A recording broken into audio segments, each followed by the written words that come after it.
Estamos de volta e a gente repercute agora a crise na política nacional. Para saber quais são as chances de o presidente investigado pelo Supremo Tribunal Federal, Michel Temer, ser afastado da presidência e uma possível sucessão, recebemos o professor da Unesp, Maximiliano Vicente. Max, muito obrigada por sua presença aqui no Unesp Notícias. Eu que agradeço a oportunidade, Larissa. Max, agora à tarde o STF decidiu separar a investigação do presidente Michel Temer da do senador Aécio Neves.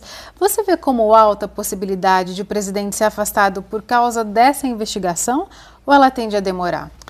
Não, a tendência é que demore, independente de qual seja o resultado. Porém, a acusação é muito grave, não é? Porque envolve um crime que já foi acatado pela justiça, ou seja, não é que ele é considerado inocente, não. A justiça quer saber e vai pedir explicações dele.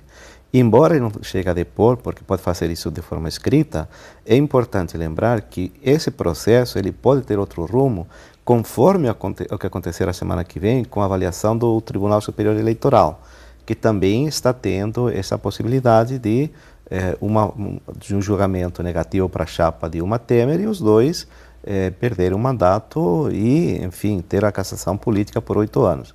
De qualquer forma, é um processo longo, demorado, porque cabe recursos, não é?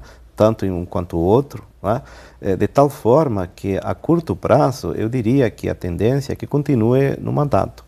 Porém, a longo prazo, eu creio que vai ficar uma situação muito difícil, né? Porque o crime que ele cometeu está comprovado, né? Claramente que ia receber o empresário na casa dele para tratar assuntos públicos, né?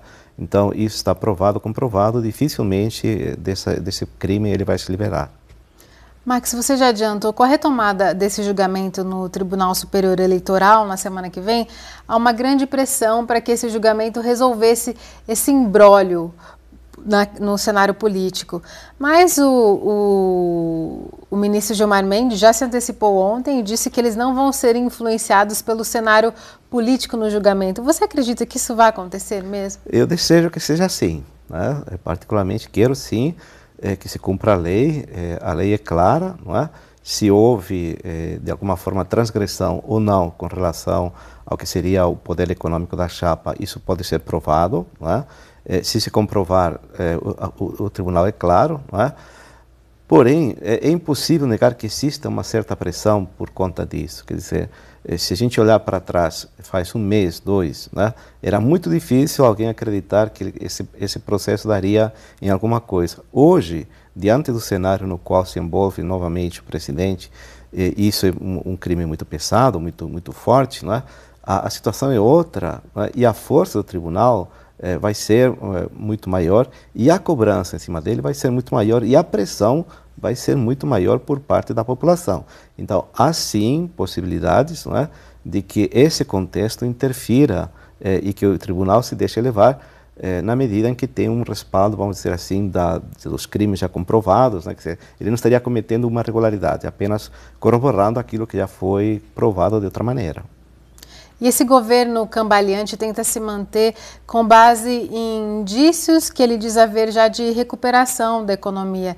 É uma base muito frágil para ele argumentar em cima disso, na sua visão, Max? Perfeitamente fraca, né? Porque, na verdade, o que aconteceu foi uma mudança em alguns critérios do IBGE, que deram o resultado desses números positivos. Porém, o mais grave, que seria o desemprego, você vê que ele está crescendo. Ora, como que você tem crescimento e tem aumento do desemprego? Essa contradição, o governo atual, ele não explica, não é? E não explica porque, na verdade, nós sabemos que o empresariado não está satisfeito, não está conforme com essa situação que nós temos por conta da instabilidade.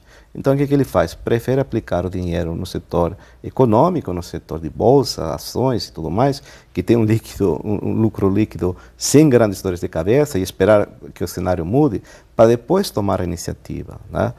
Então, na verdade, nós temos que ficar muito atentos para os índices sociais, ou seja, se combate à pobreza, se as pessoas desempregadas conseguem emprego, se há uma distribuição maior de renda, aí nós podemos falar sim que de fato o país está crescendo. Enquanto isso não acontecer, não é? Particularmente eu penso que não existe essa possibilidade de recuperação. E esse empresariado é quem mais pressiona pelas reformas. A reforma trabalhista deve sair mesmo com esse cenário instável? Com toda certeza, né? Eu creio que sim, porque o lobby é muito forte, o setor empresarial está muito bem organizado, está muito ativo. São leis que estão sendo vendidas de forma errada, equivocada, desde o meu ponto de vista, porque não é a lei que gera o emprego, né? O que gera o emprego são outras questões. Na verdade, se tiraram direitos dos trabalhadores, isso que está acontecendo, né? Ou seja, os poucos que restavam da CLT agora estão sendo avalados, e isso, em teoria, pode sim ser um estímulo para você empregar. Porém, na prática, não é? Só essa medida ela não vai gerar o emprego de forma alguma. Né?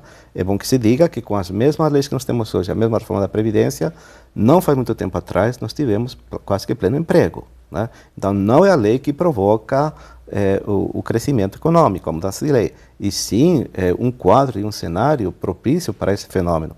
E externamente, nós temos que lembrar que a situação não está nada boa, não só para o Brasil, como para o resto do mundo. Né? Então, tudo isso corrobora para ter essa situação de crise. E a reforma da Previdência? Essa discussão já seria um pouco mais complicada nesse cenário? Sem dúvida nenhuma, né? É muito mais complicada, muito mais complexa. Na verdade, hoje o governo não tem maioria no Congresso, né? Senão já teria aprovado essa reforma. Né? Não há consenso entre os próprios deputados sobre algumas medidas. Mesmo no grupo que sustenta o atual presidente, há divergências em relação a alguns pontos que estão lá ainda para ser discutidos. E eu creio que, embora possa ser acelerado, ou seja, em torno de um mês, dois, né? Ela vai sofrer ainda no meio do caminho algumas mudanças significativas, sim.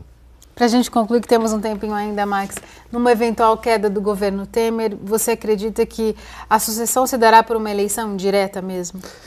Olha, Larissa, eu sempre defendi a legalidade no sentido de que a gente tem que respeitar a Constituição, porque isso que nos garante o funcionamento democrático. Né? A gente não pode forçar nada. No entanto, o Congresso pode sim tanto aprovar a eleição indireta como mudar a Constituição e provocar a eleição direta.